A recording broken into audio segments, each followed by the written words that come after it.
Hello Inaya. Asad Khan आज भी नई लड़की के साथ कैंटीन में देखा गया है। उसकी क्लासमेट बुसरा ने आकर कहा तो नागवारी से उसे देखते हुए इनाया बोली, तुम मुझे ये क्यों बता रही हो? मेरा उससे क्या लेना देना? वो सर झटक कर दूसरी तरफ देखने लगी। मैंने तो वैसे ही कहा, वो दरअसल तुम्हारा कजन है ना, तो जाहिर सी बात है, मुझे लगा तुम्हें थोड़ा बुरा लगा होगा। दिमाग खराब है तुम्हारा। मुझे क्यों बुरा लगेगा? और मेरा उस इंसान से क्या रिश्ता? मैंने तो आज तक कभी उससे बात तक नहीं की, क्योंकि ऐसे लोफर आवारा लोगों के साथ में कभी बात करना पसंद नहीं करती। वो मुंह बनाते हुए बोली, तो पास से गुजरता हुआ असद उसी तरफ आ गया। लगता है तुम्हें भी मुझसे बात करने का शौक है। दिल में शायद इसीलिए जल भुन रही हो कि मैं कभी तुम्हें भाव क्यों नहीं देता। चलो, आज मैं तुम्हारी इच्छा पूरी कर देता हूँ। तुम अगर चाहो तो मेरे साथ 1 महीना डेट कर सकती हो। इतने दिनों में तुम फेमस भी हो जाओगी पूरी यूनिवर्सिटी में कि तुम असद खान की गर्लफ्रेंड रही हो। वो उसके पास आकर बेबाक लहजे में बोला तो इनाया का सफेद रंग गुस्से से सुर्ख हो गया। तुम जैसे लोफर से जलूंगी मैं। मुझे फेमस होकर क्या करना है? मैं आम सी लड़की हूँ और आम जिंदगी जीती हूँ। तुम जैसे घटिया लोगों के मुंह पर तो मैं थूकना भी पसंद नहीं करती।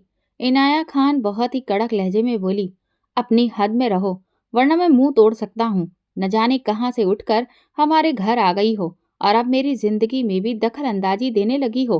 बनकर तो मेरे मरहूम चाचा की बेटी आई हो। पता नहीं उनकी बेटी हो भी कि नहीं। उसकी बात पूरी होने से पहले इनाया ने उसके मुंह पर थप्पड़ दे मारा। तुम्हारी हिम्मत कैसे हुई मुझे थप्पड़ मारने की? वो खूंखार नजरों से देखते हुए बोला और उसकी तरफ लपका, मगर कबीर खान ने बीच में आकर उसे पकड़ा और खींचता हुआ बाहर ले गया। क्यों लेकर आया है तू मुझे बाहर? उसने मेरे चेहरे पर थप्पड़ मारा है और मैं इसका जवाब उसे जरूर दूंगा। असद अपने आप को छुड़वाते हुए गुस्से से बोला, दिमाग खराब हो गया है तुम्हारा? एक औरत पर हाथ उठाओगे? सबसे पहले तुमने शुरू किया है। क्या जरूरत थी तुम्हें उससे ये सब कुछ बोलने की कि वो नाजायज है?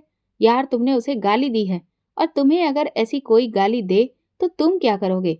कबीर ने बड़े ही गुस्से भरे अंदाज में पूछा तो वो नागवारी से सर झटक गया। मैं अपनी बात पर बिल्कुल भी शर्मिंदा नहीं हूँ। उसकी माँ का जिस जगह से रिश्ता है वो एक गाली ही है। शुक्र मनाओ कि मैंने वो वाली गाली नहीं दी। वो बड़े ही तीखे लहजे में बोला, तुम्हारा दिमाग खराब हो गया है? तुम खान फैमिली को इस तरह बदनाम करना चाहते हो? Shame on you. तुम्हारी ये बात दादा जान को पता चल गई ना तो जान से मार डालेंगे।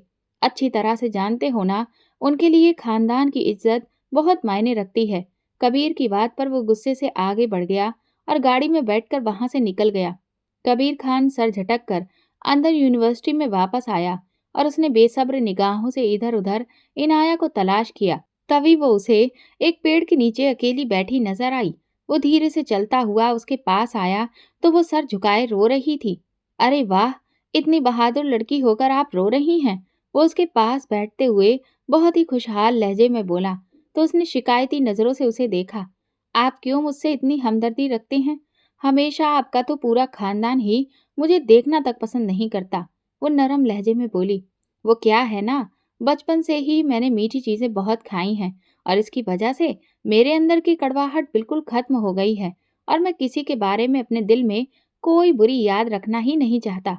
मगर सब लोग सुबह सुबह करेले का जूस पीते रहते हैं। बस वही कड़वाहट उनके अंदर रच बस गई है। आप सबकी बातों को इग्नोर किया करें, खुश रहें और खुशियां बांटें। कबीर मुस्कुराते हुए बोला तो इनाया भी जवाब में हल्का सा मुस्कुरा दी। खैर, अब सब कुछ छोड़िए और मेरे साथ शॉपिंग पर चलिए, क्योंकि आपने तो शॉपिंग की ही नहीं, पूरे घर की शॉपिंग हो गई है आज रात के फंक्शन के लिए। वो उठकर खड़े होते हुए बोला तो उसने जल्दी से इनकार कर दिया। नहीं, मुझे शॉपिंग नहीं करनी। मैं कोई भी सूट पहन लूंगी। अरे, हमारे खानदान की सबसे पहली शादी है।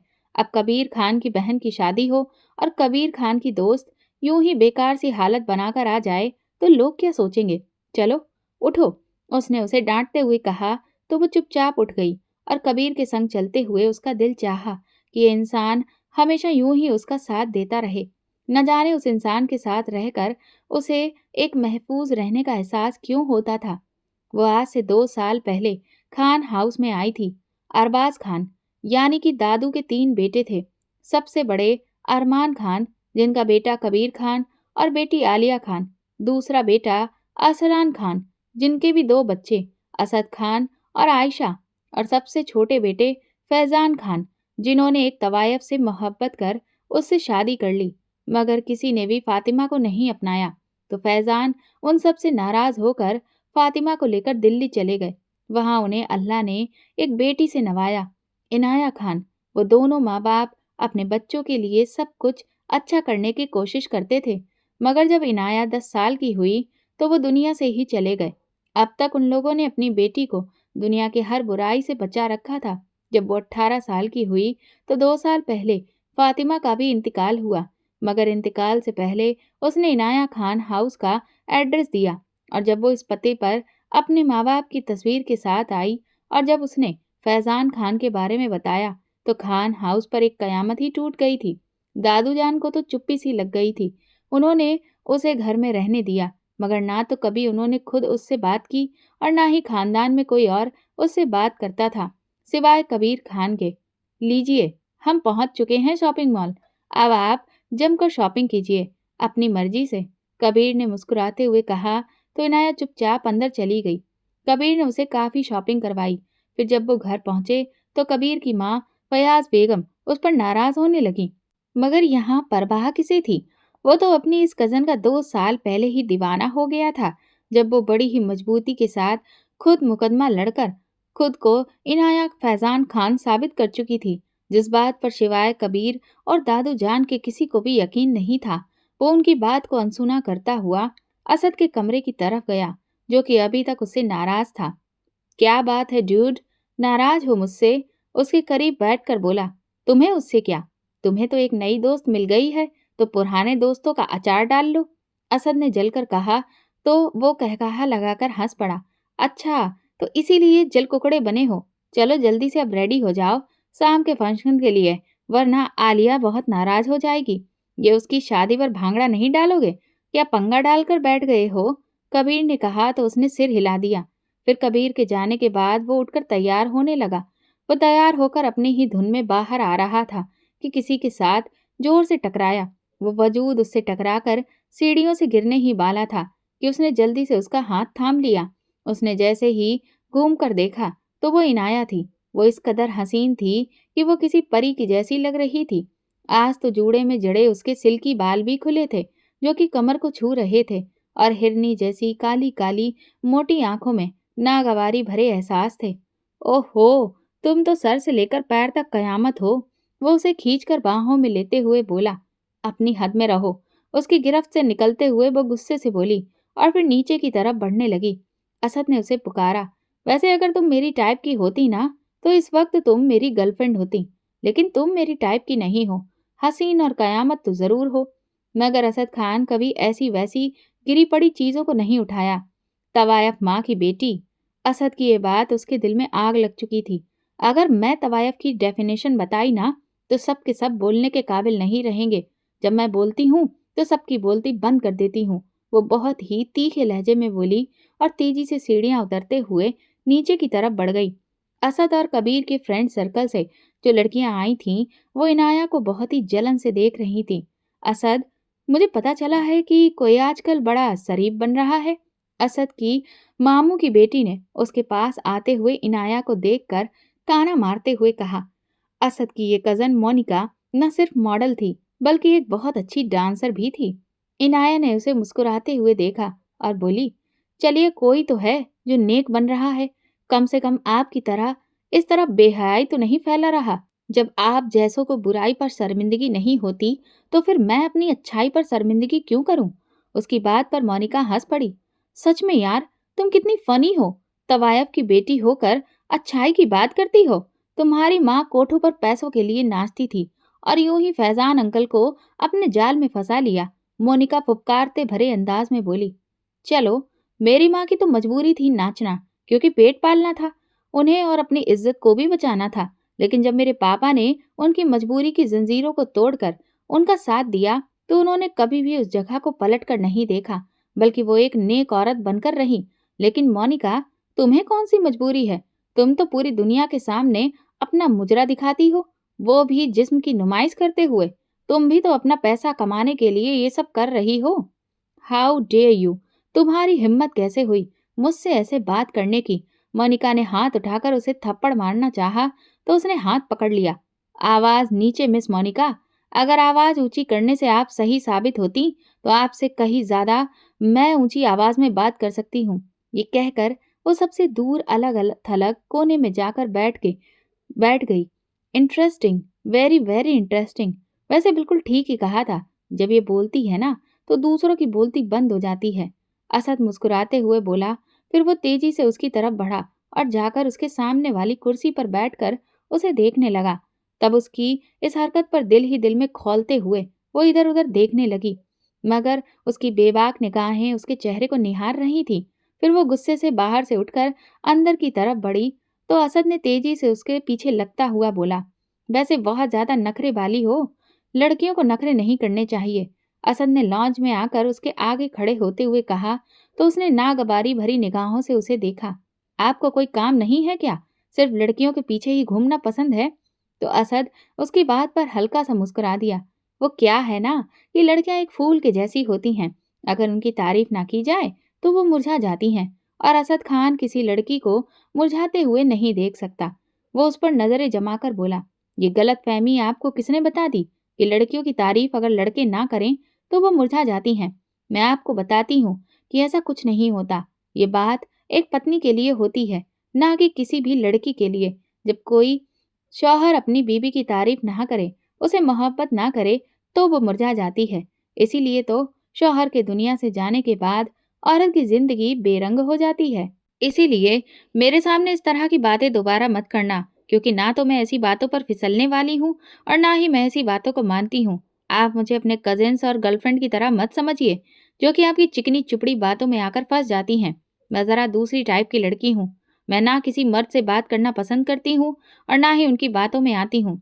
मुझे मेरी माँ ने बचपन से ही एक हद में रखा है और मैं अपनी हद नहीं भूलती। ठीक है, ये इस लहजे में कहकर वो आगे बढ़ गई। मजा आएगा तुम्हें पटाने में मिस इनाया खान।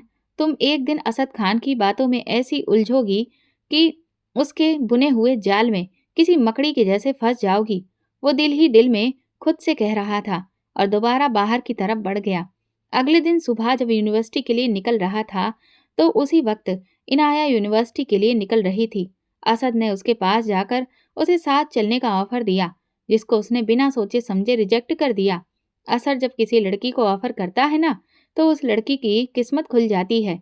एक बार आजमा कर तो देखो। वो बड़े ही लोफराना अंदाज में बोला तो उसका हलक तक कड़वा हो गया। मेरे पीछे टाइम वेस्ट करने की बजाय किसी और लड़की को पटाइए। ये सुनते ही असद को उस पर गुस्सा आ गया। तुम्हारे अंदर किस चीज का गुरूर है? समझती क्या हो खुद को तुम? एक तवायफ की बेटी हो और तुम्हें तो शर्मिंदगी से सर भी नहीं उठाना चाहिए। वो बहुत ही बुरे लहजे में बोला, मेरे लिए मेरी माँ का रूप वही है जो मैंने देखा है। वो एक बहुत ही नेक औरत थी और तवायफ के पैसे से वो तौबा कर चुकी थी।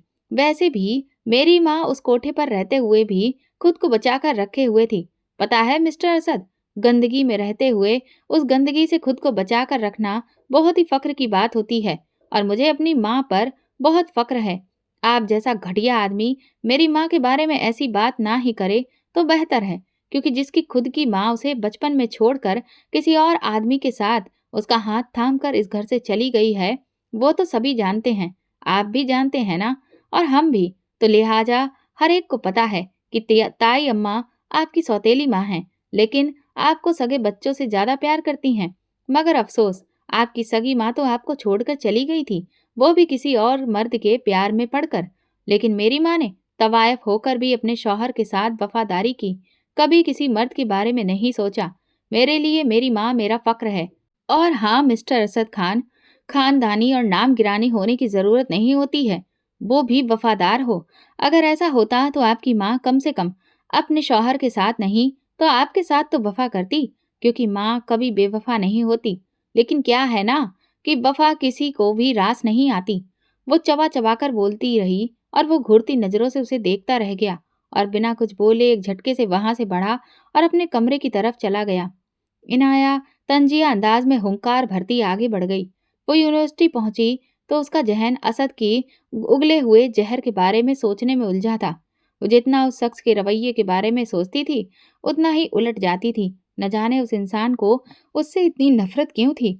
वो जितनी बार भी उसे मिला, उसके खिलाफ और उसकी माँ के खिलाफ ही जहर उगला था, और ये बात उसके तन बदन में आग लगाती थी। अगर वो उससे नफरत करता था, तो उसे भी तो असद से नफरत थी। उसका दिल चाहता ही नहीं था कि वो कभी उसकी शक्ल भी देखे, जिसके नजदीक लड़कियां सिर्फ एक खिलौना है। वो फिर अपने ख्यालों को झटक कर लाइब्रेरी की तरफ चली गई। असद सुबह से अपने कमरे से बाहर नहीं निकला था। उस लड़की की तीर सी बातें उसके दिल के आर पार लगी थी। वो भले ही अपनी सौतेली माँ से बहुत प्यार करता था, और वो भी उसका बहुत ध्यान रखती थी, लेकिन इसके बावजूद उसकी जिंदगी की ये कमी कभी पूरी नहीं हो सकी। वो ज़ोहरा बेगम और आयशा को कभी भी गैर नहीं समझता था, लेकिन उसकी सगी माँ उसके लिए शर्मिंदगी की वजह थी। और आज इस लड़की ने उसे ताना दिया तो उसकी रूह तक बिलबिला उठी थी। मैं तुम्हें कभी माफ नहीं करूंगा मिस इनाया। तुमने मेरी कमजोरी पर हाथ रखा है और मेरी रूह को जख्म दिया है। मैं तुम्हें नहीं छोड़ूंगा। तुम्हें मेरी शक्ल से बहुत नफरत है ना? अब तुम जिंदगी भर सिर्फ मेरी ही शक्ल देखोगी। मेरे जैसे बदकिरदार इंसान के साय से भी दूर भागती हो ना? मैं तुम्हारा साया बन जाऊंगा। वो दिल ही दिल में उससे कह रहा था। और फिर शादी के फंक्शन में भी उसने दोबारा इनाया से कोई बहस नहीं की। वक्त गुजर रहा था और 2 महीने के बाद वो अपनी हायर स्टडीज के लिए कबीर के साथ बाहर चला गया, और वहां से 2 साल के बाद लौटा। और आते ही उसे पता चला कि कबीर और इनाया का रिश्ता तय कर दिया गया है। ये बात सुनकर जैसे वो पागल सा हो गया। उसने बेचैन होकर आयशा की तरफ देखा, जिसका चेहरा धुआं धुआं सा हो रहा था। वो खाने की मेज से उठकर चुपचाप चली गई। वो भी जल्दी से उसके पीछे आया तो वो घुटनों में सर दिए रो रही थी। गुड़िया, मेरी जान, उसने पास आकर पुकारा तो सर उठाकर वो उसके गले लगते ही फूट फूट कर रोने लगी। आपको पता है ना भैया, मैं कबीर से कितनी मोहब्बत करती हूँ। आपने कहा था कि आप उसके करीब किसी लड़की को नहीं आने देंगे, मगर इनाया ने तो उन्हें फंसा लिया ना। वो मेरे नहीं हो सकते। वो तड़प तड़प कर रोने लगी। वो परेशानी से उसे देख रहा था। उसने तो कभी सोचा भी नहीं था कि कबीर इस लड़की को पसंद करता है। वो तो आज तक यूनिवर्सिटी में भी हर उस लड़की के पीछे लग गया जिसे कबीर की तरफ बढ़ना चाहा, क्योंकि कबीर उसकी बहन की मोहब्बत था। तुम फिक्र मत करो आयशा, कबीर सिर्फ तुम्हारा होगा। वो रोज उसने गले लगाए कुछ सोचते हुए बोला। अब मेरे कैसे बन सकते हैं भैया? आपको तो पता है ना कि हमारे खानदान में रिश्ता नहीं तोड़ा जाता। लेकिन अब अगर वो उसका हुआ तो मैं अपनी जान ले लूंगी। अब तुम एक शब्द भी नहीं बोलोगी। अगर तुमने अपनी जान लेने के बाद भी की ना, तो मैं तुमसे बात नहीं करूंगा। तुम्हारे भाई का वादा है तुमसे कि तुम्हारी मोहब्बत तुम्हें ही मिलेगी। वो उसकी बात पर तड़प कर बोला। पक्का वादा? वो सर उठाकर पूछने लगी। उसने अपना सर हिला दिया। कुछ देर के बाद वो उठकर बाहर आया तो कबीर खान और इनाया कहीं बाहर जाने के लिए निकल रहे थे। अरे, तुम दोनों कहीं जा रहे हो क्या? उसने पास जाकर उन्हें रोकते हुए पूछा। हाँ, वो हम दोनों शॉपिंग करने जा रहे थे, कबीर ने कहा। अच्छा, मैं भी चलूं तुम लोगों के साथ? एक्चुअली मुझे भी कुछ शॉपिंग करनी थी। उसने जल्दी से पूछा। हाँ चलो, कोई बात नहीं, कबीर ने जल्दी से उससे कहा। वो फिर उसके साथ ही गाड़ी में बैठकर चला गया। उसकी निगाहें उन दोनों पर थीं। इनाया उसकी हर बात पर जैसे मुस्कुराकर जवाब दे रही थी। ये देखकर उसके सीने पर सांप लौट रहे थे, मगर वो खुद को काबू में किए बाहर की तरफ देख रहा था। फिर वो शॉपिंग मॉल पहुंचे और वहां जानबूझकर उन दोनों के बीच वो बार बार दखल अंदाजी दे रहा था, और उसने अपनी सारी शॉपिंग इनाया से पूछ पूछ कर की थी। कबीर फोन को कान पर लगाए अपनी किसी बिजनेस डील के बारे में बात कर रहा था। इनाया उसके इंतजार में उदास शकल बनाए बैठी थी। वैसे अगर तुम चाहो तो मैं तुम्हारी मदद कर सकता हूँ। एक्चुअली मेरी चॉइस बहुत अच्छी है। कबीर और मेरी चॉइस मिलती है। मैं तुम्हारी मदद कर देता हूँ, तुम्हें अगर बुरा ना लगे। नो थैंक्स, मैं यहाँ कबीर के साथ आई हूँ और उनकी पसंद की शॉपिंग भी करूंगी। आपकी मदद की जरूरत नहीं है, वो सपाट लहजे में बोली। और फिर कुछ देर के बाद कबीर कान पर मोबाइल लगाए उसकी तरफ आया। आई एम सो सॉरी नाया, मुझे क्लाइंट से मिलना है, तो अगर तुम्हें बुरा ना लगे तो तुम प्लीज असद की पसंद की शॉपिंग कर लो। इसकी और मेरी पसंद वैसे सेम है। वो तो मैं जो भी चीजें लेकर देगा वो बस मेरी ही पसंद की होगी। इनाया ने कहा, कोई बात नहीं, हम कल शॉपिंग कर लेंगे। प्लीज अब घर चलते हैं। मेरा टाइम बहुत ज़ाया हो रहा है। मुझे घर जाकर पढ़ाई भी करनी है। आपको पता है ना, वो संजीदगी भरे लहजे में बोली। मेरे पास इतना वक्त नहीं है इनाया, मैं ऐसा नहीं कर सकता। मैं आज ही बहुत मुश्किल से वक्त निकाल कर तुम्हें लेकर आया हूँ। मुझे क्या पता था कि क्लाइंट पहुंच जाएंगे। प्लीज मेरी जान, माइंड मत करना। उसकी ठोड़ी को छूते हुए कबीर बोला तो असद का खून खौल उठा। अच्छा चलिए ठीक है, उसने कमजोर से लहजे में कहा। तो कबीर खुदा हाफिज बोलकर बाहर की तरफ गया। फिर असद ने उसकी पसंद की शॉपिंग करवाई और फिर खाना खाने के लिए वो रेस्टोरेंट में आ गए। इत्तेफाक से कबीर की भी वहीं पर मीटिंग रखी गई थी। असद उसे मुस्कुराते हुए कुछ सुना रहा था, मगर वो गायब दिमाग से सुन रही थी। वो शख्स उसकी शकल तक देखना नहीं चाहता था। आज उससे इतना प्यार और नरमी से बात कर रहा था। ये बात उसे हजम नहीं हो रही थी। न सिर्फ उसने उसे शॉपिंग कराई, बल्कि शॉपिंग के पैसे तक नहीं लिए, और अब रेस्टोरेंट में बैठा उसको न जाने कौन कौन सी स्टोरियां सुना रहा था। उसने अल्लाह का नाम लेकर खाना खाया और जल्दी जल्दी खाना खत्म करके फिर घर के लिए निकल गई। रात को वो किचन के डाइनिंग हॉल में बैठी चाय पी रही थी जब वो अपने कमरे से निकला और सीधा उसके पास आकर बैठ गया। एक बात कहूँ, बुरा मत मानना, अचानक से असद ने कहा। तो वो हैरानगी से हल्का सा मुस्कुरा दिया। मैं जानता हूँ कि तुम्हें वो बात बुरी लगेगी, लेकिन फिर भी मैं कहूँगा जरूर। ये ना हो कि बाद में मुझे जिंदगी भर पछतावा रहे कि काश मैं एक बार पूछ लेता, तो शायद तुम्हें बुरा ना लगता। तो इसीलिए पूछ ही लेता हूँ, क्या तुम मुझसे शादी करोगी? कबीर से ज्यादा तुम्हें मैं खुश रखूंगा। मैं उससे ज्यादा रोमांटिक और जिंदा दिल इंसान हूँ। जो कहोगी वही करूंगा। तुम अगर शॉपिंग के लिए चलोगी तो इस तरह तुम्हें बीच में छोड़कर नहीं जाऊंगा, बल्कि तुम्हारे लिए तो मैं अपने बिजनेस मीटिंग तक कैंसिल कर दूंगा। और ये तुम्हारे ही फायदे की बात है। उसकी तरफ झुकते हुए कहा। वाह, कितने अच्छे हैं आप। बहुत बहुत शुक्रिया। क्या आप मेरे लिए इतना सोच रहे हैं? बट मुझे आपकी किसी भी किस्म की हमदर्दी की बिल्कुल भी ज़रूरत नहीं है। बाकी आपका शुक्रिया कि आपने मुझे इस काबिल समझा, लेकिन मैं खुद को आपके काबिल नहीं समझती। सो प्लीज़ मुझ नाचीज़ से ज़रा दूर ही रहिए। वो मुस्कुराते हुए तंजिया लहजे में बोल रही थी, और वो दिल ही दिल में खिसिया रहा था। तुम खुद को समझती क्या हो? असद ने तिल मिलाकर पूछा। मैं तो अल्लाह के शुक्र से खुद को इंसान ही समझती हूँ, मगर आप न जाने खुद को क्या समझते हैं। और मैं बड़ी सिंपल सी बात की थी, इसमें गुस्सा करने वाली कौन सी बात है? बाकी अगर आपको बुरा लगा हो तो इसके लिए आई एम सो सॉरी। वो धीरे से हंसकर उसका मजाक उड़ाते हुए बोल रही थी। तुम क्या समझती हो कि मैं तुम्हारे इस रवैये को जानता नहीं हूँ? तुम जानबूझकर मुझे परेशान करने के लिए इस तरह के लहजे में बात कर रही हो। मैं तो कबीर के बारे में अच्छे से जानता हूँ। वो बहुत ही बिजी इंसान है। उसके लिए बिजनेस सबसे ज्यादा इम्पोर्टेंट चीज है। इसीलिए मैंने तुम्हें ऑफर किया कि शायद तुम अपने लिए बेहतरीन इंसान चुन लो, मगर शायद तुम्हारी किस्मत में ऐसा इंसान लिखा ही नहीं है। तो सुनो उसे ही, और अपनी बेरंग जिंदगी को ऐसे ही जिया है। वो गुस्से से बोला। इनाया ने कहा, आप अगर ना भी कहते मैं तब भी उन्हें ही चुनूंगी। ये कहकर वो अपने कमरे में चली गई। अगले कई दिनों तक फिर उन दोनों का आमना सामना नहीं हुआ। यहाँ तक कि कबीर और इनाया की शादी के दिन करीब आ गए। उनकी शादी से 2 रात पहले की बात थी। जब असद उसके कमरे के पास से गुजर रहा था तो अंदर से सिसकियों की आवाजें आ रही थी। उसने दरवाजे से अंदर झांका। इनाया नमाज पर बैठी न जाने अल्लाह से कौन सी शिकायतें कर रही थी। असद उसे टकटकी लगाकर देख रहा था। उसका चेहरा आंसुओं से भीगा था। उसके चेहरे पर एक अलग ही रूप था जिसने असद खान के दिल की दुनिया को हिला डाला था। वो घबराकर 2 कदम पीछे हुआ, फिर तेजी से वहां से अपने कमरे में गया, और वहां आते ही उसने बाल मुट्ठी में जकड़े और इधर उधर टहलने लगा। मुझे क्या हो रहा है?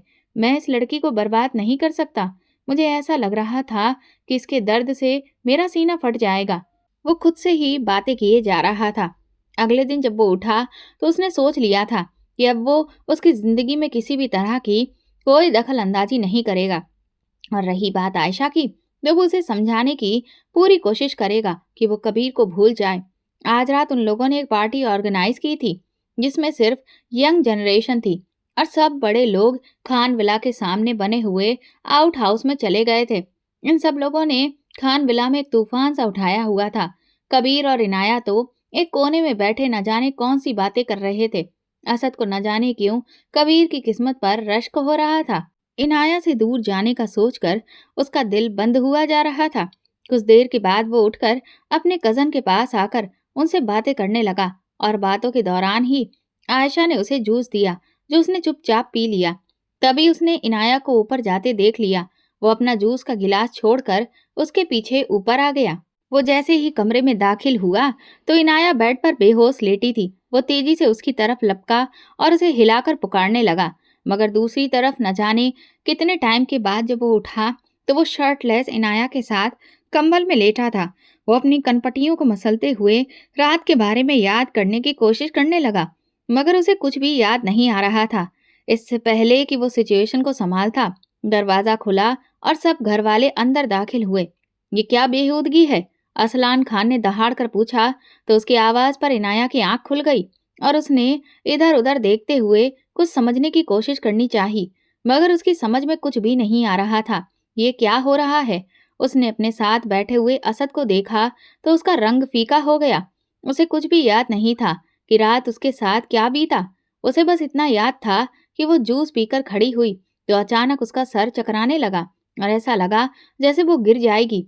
इसीलिए वो अपने रूम में आई, मगर रूम में आते ही वो बेड पर बैठते ही होश खो बैठी और होश आया तो अपने पहलू में लेटे असद को देखकर उसे मालूम पड़ा इस घटिया आदमी ने उसके साथ रात को कुछ गलत किया है। असद ने जल्दी से शर्ट पहनते हुए बेड से नीचे उतरा और दादा जान की तरफ बढ़ते हुए बोला, दादा जान, आपको जो भी नजर आ रहा है ये सब गलत है। हमारे दरमियान ऐसा कुछ भी नहीं हुआ। हम लोग बेकसूर हैं। इससे पहले कि उसकी बात पूरी होती, दादा जान ने पूरी ताकत से एक थप्पड़ उसके चेहरे पर लगा दिया। बेगैरत हो, शर्म भी नहीं आई तुमको इस तरह की हरकत करते हुए? वो दहाड़ कर बोले, नहीं, आप गलत समझ रहे हैं। इसमें इनाया का कोई भी कसूर नहीं। प्लीज इस पर शक मत कीजिए। वो बहुत पाकीज़ा है। कबीर, प्लीज मेरी बात का यकीन करो। मैं तुम्हारा दोस्त हूं ना, तुम्हारी इज्जत पर कभी हाथ नहीं डाल सकता। प्लीज मेरी बात मानो। मैंने कोई भी गुनाह नहीं किया। हम दोनों कुछ नहीं जानते। वो कबीर के सामने खड़े होते हुए इंतजा वाले लहजे में बोल रहा था। उसने इनाया से भी यही कहा। फिर वो मुड़कर वहां से निकलता चला गया। बेगैरत, बेहया, जैसी तुम्हारी माँ थी वैसे ही तुम बदकिरदार निकले। अपने घर की इज्जत के साथ इस तरह क्या कर बैठे हो? अरसलान खान ने उसके चेहरे पर थप्पड़ मारते हुए कहा तो उसकी बात पर वो तड़प उठा। अरे, इसको क्यों डांट रहे हैं? इसमें कसूर इस लड़की का भी है जो कि एक तवायफ की बेटी है। अरे, एक लड़के के साथ शादी हो रही है तो दूसरे के साथ चक्कर चलाने की क्या जरूरत पड़ी थी इसको? जोहरा बेगम ने कहा। नहीं, इनाया ने कुछ गलत नहीं किया।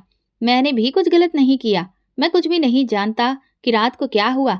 मुझे तो बस इतना पता है कि मैं इनाया को देखने के लिए उसके पीछे आया था। वो बेड पर बेहोश थी। मैं कबीर को बुलाने के लिए बाहर जाने ही वाला था कि अचानक से मुझे अपना सर घूमता हुआ सा महसूस हुआ और फिर मुझे कुछ याद नहीं। वो जोहरा बेगम का हाथ थामते हुए बोला, कोई बात नहीं मेरी जान, मैं जानती हूँ कि मेरा बेटा गुनाहगार नहीं होगा, मगर मैं इस लड़की का एतबार नहीं कर सकती। जरूर इसने तुम्हें बहका दिया होगा। आपको मुझ पर एतबार है ना मॉम? मैंने आज तक कभी किसी लड़की को छुआ भी नहीं। मैं जानता हूँ कि मैं लड़कियों के साथ फ्लर्ट करता हूँ, लेकिन मैंने आज तक कभी इससे आगे बढ़ने की कोशिश नहीं की। तुम्हें अपने दोस्त की होने वाली बीबी के साथ ऐसा क्यों करूंगा? वो जोहरा बेगम का हाथ पकड़ते हुए पूरे उम्मीद भरे लहजे में बोला, मैं जानती हूँ मेरी जान, तुम गलत नहीं हो सकते, लेकिन एक औरत मर्द को बरगला देती है जैसे तुम्हारे चाचा फैजान को बरगलाया गया था। उसकी तवायफ माँ ने ही ये किया था और आज यही काम वो लड़की कर रही है। इस लड़की ने तुम्हें भी बदनाम कर दिया मेरी जान।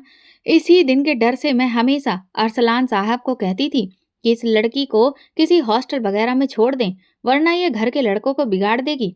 और देखिए, आज हो गया। जोहरा बेगम ने कहा, अब मेरा कबीर तो इस बदकिरदार लड़की से कभी शादी नहीं करेगा। आपको इसे जहां फेंकना है फेंकें। मैं सबको फोन करके ये शादी कैंसिल होने के बारे में बता दूंगी।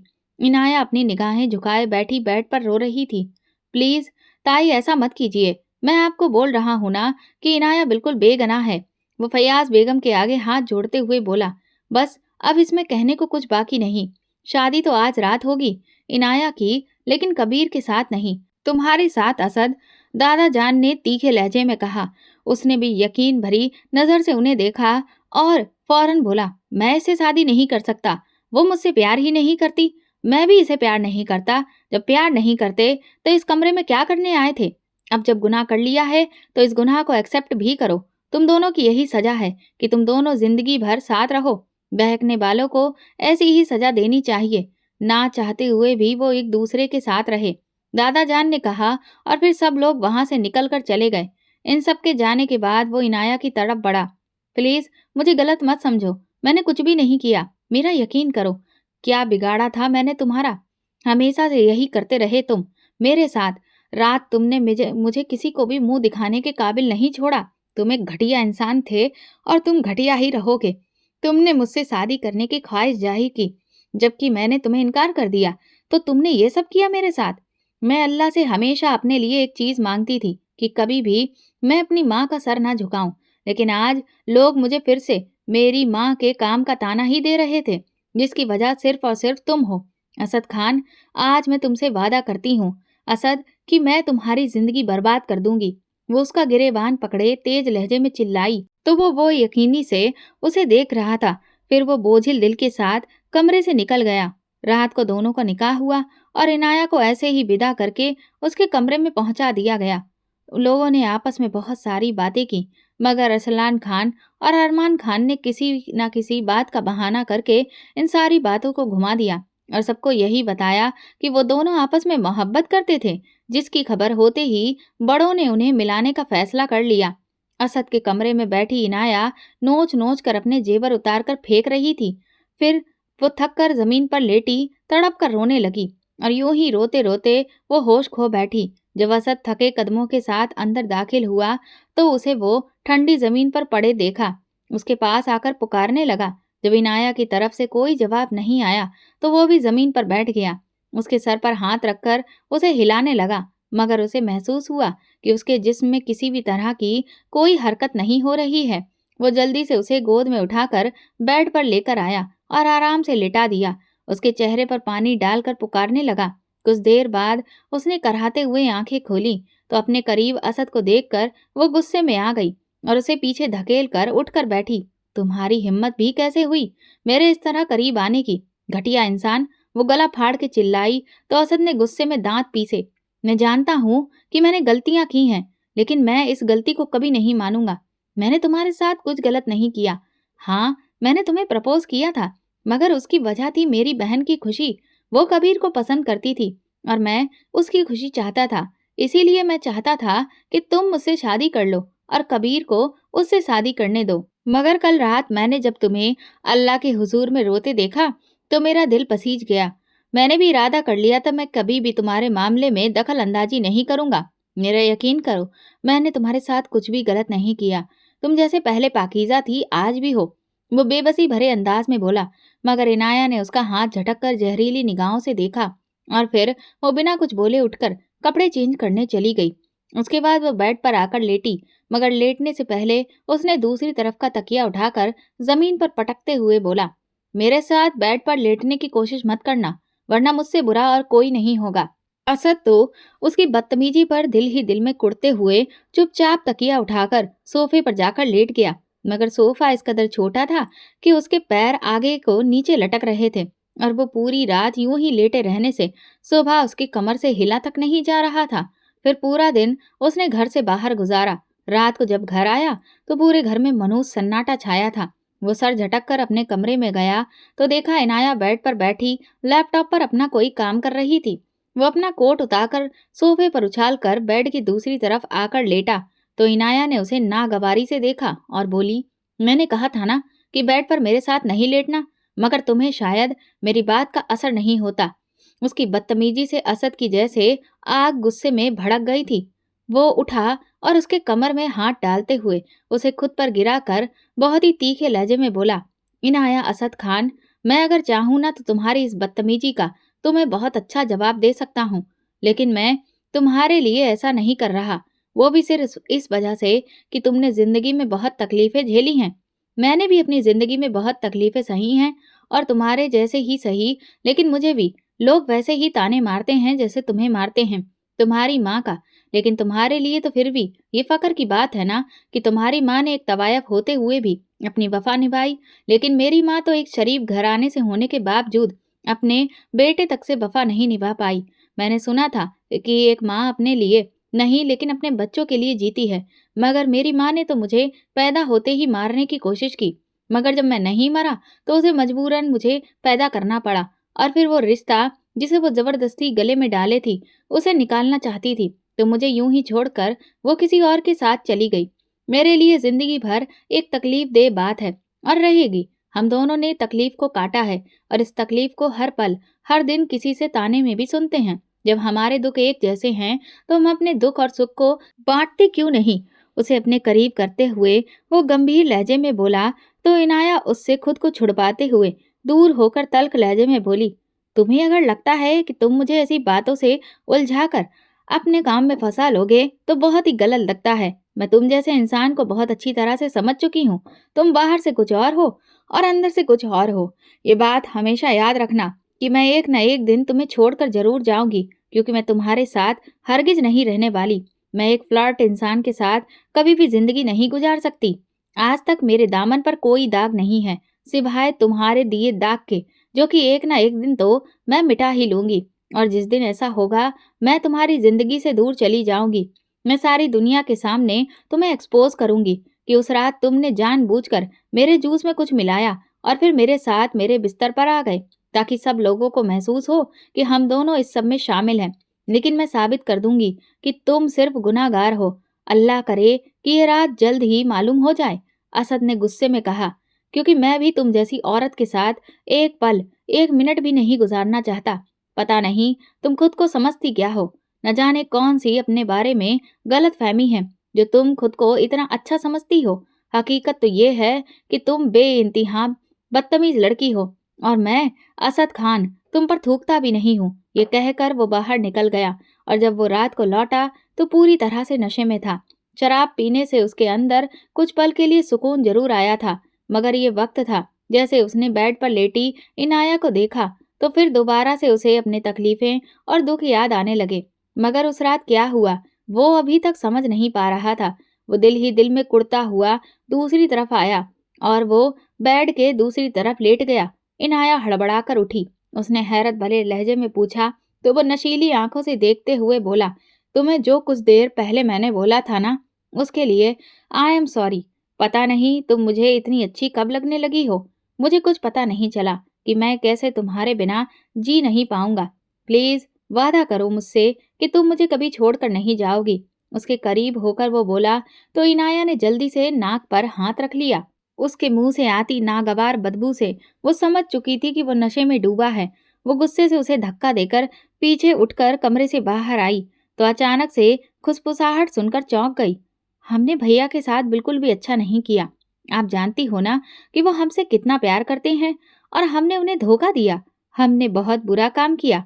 हमने उस रात दोनों की ड्रिंक्स में कुछ मिलाया था और फिर भैया को शर्टलेस करके इनाया के साथ बिस्तर पर लिटा दिया। मैंने आपको मना किया था कि ये सब नहीं करना, लेकिन आपने मेरी एक बात नहीं मानी। अगर भैया को पता चला कि ये सब हमने किया है, तो वो पूरी तरह से टूट जाएंगे। आयशा की रोती हुई आवाज उसे सुनाई दी थी। बस करो, क्यों उससे हमदर्दी कर रही हो? वो तुम्हारा सगा भाई नहीं है, जिसके लिए तुम इतना तड़प रही हो।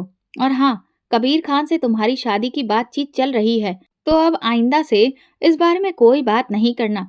मैंने तुम्हारी मोहब्बत में ये सब किया है। वो तो पहले ही उस लड़की की मोहब्बत में पड़ चुका था, और उस रात बड़बड़ाते हुए देखा था ना तुमने उसे, कि वो कैसे कह रहा था कि वो इनाया को धोखा नहीं देगा और उसके मामले में नहीं पड़ेगा।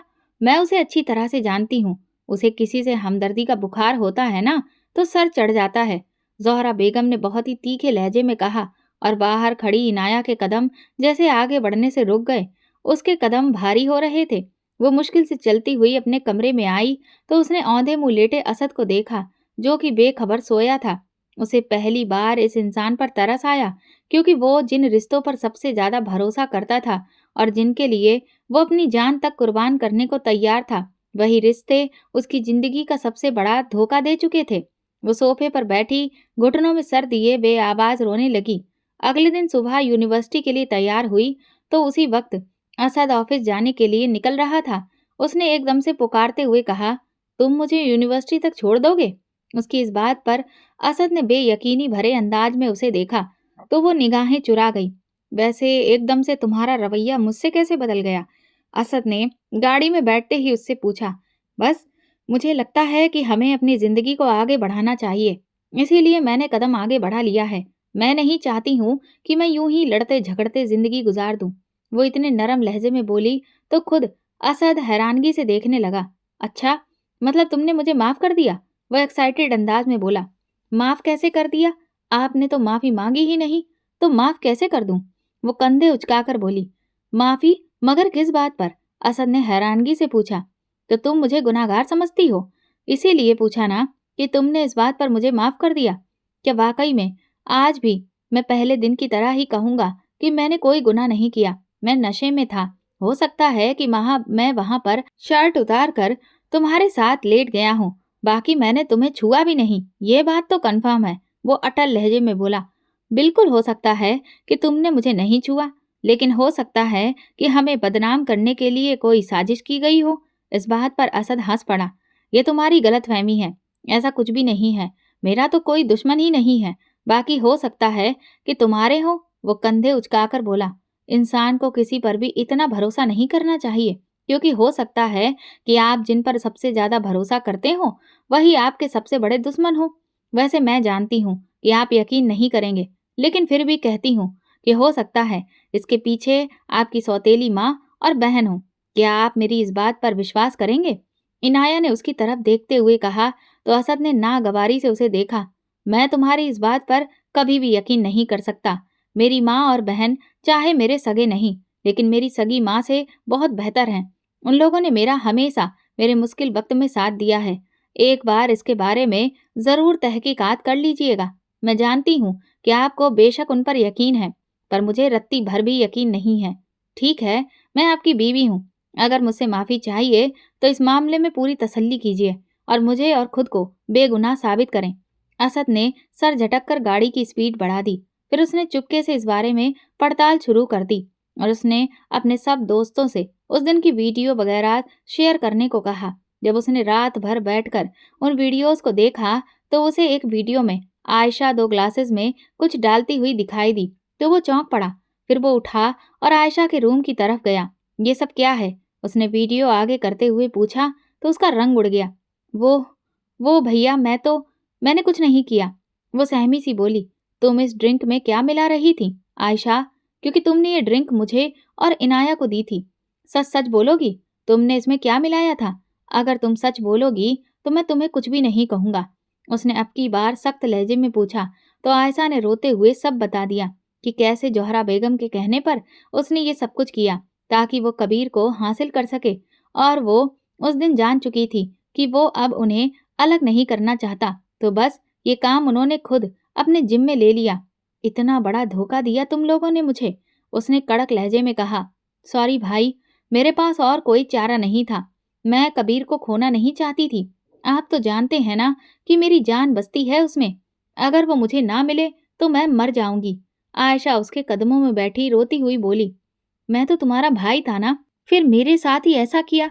मेरे पास 2 ही सच्चे रिश्ते थे जिनके लिए मैंने अपना सब कुछ कुर्बान कर दिया, मगर आज मुझे पता चला कि मेरा तो इस दुनिया में कोई अपना है ही नहीं। जिनको मैं अपना समझता वो भी मेरे पराये ही निकले। आज तुम लोगों ने मुझे अकेला कर दिया। मुझ जैसा रिश्तों के मामले में गरीब शायद ही इस दुनिया में कोई होगा। मैंने आपको अपनी माँ समझा। आप जब इस घर में ब्याह कर आई थी, 5 साल तक जब आयशा नहीं आई थी, आपने मुझे इतना प्यार दिया और आज मुझे ये बता दिया कि सब सगी औलाद ही सगी औलाद होती है। वो टूटे बिखरे लहजे में बोला और फिर गुस्से में उठकर बाहर निकल गया। रात को जब वो घर आया तो नशे में धुत था, उससे चला तक नहीं जा रहा था। कबीर उसे वो मुश्किल से लॉन्च तक लाया और सोफे पर बिठाया। जब सब वहां पाने के बाद भी तुम बेसुकून हो तो फायदा क्या है? मुझे एक बार तुमने कहा होता कि तुम्हें इनाया पसंद है, खुदा की कसम खुद उसको छोड़ देता। कबीर ने टूटे हुए लहजे में कहा। तुम इस दुनिया में ना सिर्फ मेरे भाई बल्कि बहुत अच्छे दोस्त थे जिसे मैं सब कुछ बता सकता था। असद ने कहा, लेकिन मैं ये कैसे बताता कि ये सब मेरी सौतेली माँ और आयशा ने मिलकर किया था। असल में मैं अपने दोस्त को धोखा नहीं दे रहा था। उन दोनों की ये सारी बातें वहां पर सबने सुन ली। अरसलान खान जौहरा बेगम के पास आए और एक जोरदार थप्पड़ उनके चेहरे पर मार दिया। बेहया औरत, आज तक तू मुझे भड़का रही थी मेरे बेटे के खिलाफ, और मैं उससे दूर होता चला गया। असल में तुम एक साजिशाना औरत हो। तुमने तो मेरे बेटे को सिर्फ अपने इस्तेमाल के लिए रखा हुआ था। शेम ऑन यू, वो दहाड़ कर बोला। कबीर, कमरे तक छोड़ दो मुझे, दादा जान ने कहा तो उसे सहारा देकर उठाया। वो उसके कमरे तक ले आया और बेड पर बैठी इनाया ने हैरत से देखा। आज असद ने बहुत पी रखी थी। बहुत तकलीफ में हो तुम दोनों, शायद एक दूसरे के लिए बने हो। तुम लोगों ने जितनी तकलीफें सही हैं, शायद किसी ने सही हो। अपने ही रिश्तों से धोखा खाया है, लेकिन तुमने अपनी माँ से धोखा नहीं खाया, और इसने अपनी दोनों माँओं से धोखा खाया है। प्लीज, ये बहुत टूटा हुआ है, इसे अपने प्यार का मरहम लगाकर इसके सारे जख्मों को भर देना। कबीर ने कहा तो इनाया उसे लब भींच कर देखने लगी, जो कि आज बिल्कुल होश में नहीं था। कबीर के जाने के बाद वो लड़खड़ाते कदमों से ड्रॉर की तरफ बढ़ा और वहां से वो वॉशरूम में चला गया। फिर वॉशरूम से कुछ चीजें गिरने की आवाज आई तो इनाया तेजी से अंदर आई तो बॉक्स में से सब नीचे जमीन पर पड़ी थी। इनाया उसके करीब आई और शॉवर खोलकर उसे उसके नीचे किया। सर पर पानी पड़ते ही असद के होश पलटने शुरू हो चुके थे। वो बाहर निकलने लगी कि एकदम पाँव के नीचे से शैम्पू की बोतल थी, जिसकी वजह से उसका पाँव फिसला, और इससे पहले कि वो गिरती, वो जल्दी से उसे अपनी बाहों में भर गया। फिर उसने अपने करीब करते हुए बोला, तुम बहुत खूबसूरत हो। तुमने मेरे दिल को छू लिया है। तुम्हारे बगैर जी नहीं सकता। I love you so much. वो उसके चेहरे को हाथों में लेकर गंभीर लहजे में बोला तो इनाया के दिल ने जैसे जोर से धड़कना शुरू कर दिया। फिर उसके गर्दन में हाथ डाले अपने करीब करता उसने उसे अपने आगोश में लिया। उनकी सांसें आपस में उलझने लगीं। इनाया आंख बंद करके उसके प्यार को महसूस कर रही थी। फिर वो आहिस्ता से उससे दूर हुआ तो इनाया तेजी से निकलकर बाहर आई और कपड़े चेंज करने के बाद कंबल में लेट गई। वो भी अपने बाल रगड़कर बाहर निकला। अभी भी उसके कदम लड़खड़ा रहे थे। इनाया ने उसे पकड़कर बेड पर लिटाया। असद ने इनाया पर अपनी मोहब्बत की बारिश की। वो भी जैसे उसकी मोहब्बत को आज अच्छे से महसूस कर रही थी। उसने एक बार भी विरोध करने की कोशिश नहीं की थी। शायद वो दोनों ही थके हुए मुसाफिर थे, जो कि आज एक दूसरे से सुकून पा रहे थे। अगली सुबह जब वो उठे तो उन्हें मालूम हुआ कि कबीर और आयशा की शादी कैंसिल हो चुकी है और कबीर ये देश छोड़कर जा रहा है। असद परेशान सा होकर कबीर के रूम में आया। यार, ऐसा मत करना। आयशा के साथ उसने जो भी किया तुम्हें पाने के लिए किया। ये उसकी मोहब्बत की शिद्दत है। कबीर ने कहा, मुझे नहीं चाहिए ऐसी शिद्दत जो कि किसी की जिंदगी को बर्बाद कर दे। मैं एक ऐसी लड़की को कभी कबूल नहीं कर सकता जो अपनी इतने मोहब्बत करने वाले भाई की ही नहीं हो सकी। तो फिर वो मेरी क्या होगी? कबीर ने तल्ख लहजे में कहा। ऐसा मत कहो कबीर, वो वाकई आपसे बहुत प्यार करती है और उसने ये काम खुद ही नहीं किया। छोटी दाई अम्मा ने उससे ये काम करवाया है और वो बहुत ज्यादा परेशान भी थी और शर्मिंदा भी। वो वाकई आप दोनों से बहुत मोहब्बत करती है, आपको खोना नहीं चाहती, और असद को तो वो बिल्कुल भी तकलीफ नहीं देना चाहती थी, मगर ना चाहते हुए उसने ये सब किया और उसकी वजह सिर्फ आंटी जी हैं। वो तो अपनी गलती तक मानना चाहती थी, मगर आंटी जी ने उसे चुप करवा दिया। प्लीज कबीर, आप एक बार उसे मौका दो, एक बार उसके प्यार को कबूल करके तो देखिए। इनाया की ये बात सुनकर कबीर ने हाँ में सिर हिला दिया। तभी बाहर खड़ी आयशा तेजी से अंदर दाखिल हुई और इनाया के गले लगकर फूट फूट कर रोते हुए उससे माफी मांगने लगी। इनाया ने उसे सच्चे दिल से माफ कर दिया।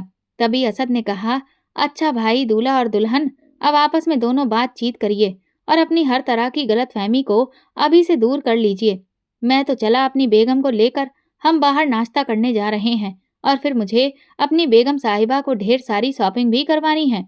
असद ने चहक कर कहा और फिर इनाया का हाथ थामे वो बाहर की तरफ बढ़ गया, जहां पर एक नई जिंदगी उसकी राह देख रही थी। दोस्तों, अगर आपको हमारी कहानी पसंद आई है तो कमेंट करके ज़रूर बताएं और वीडियो को लाइक करके ज़्यादा से ज़्यादा शेयर करें। चैनल पर नए हैं तो सब्सक्राइब करें और हाँ, नोटिफिकेशन बेल को ज़रूर दबाएं ताकि अगली अपडेट सबसे पहले आपको मिले। धन्यवाद।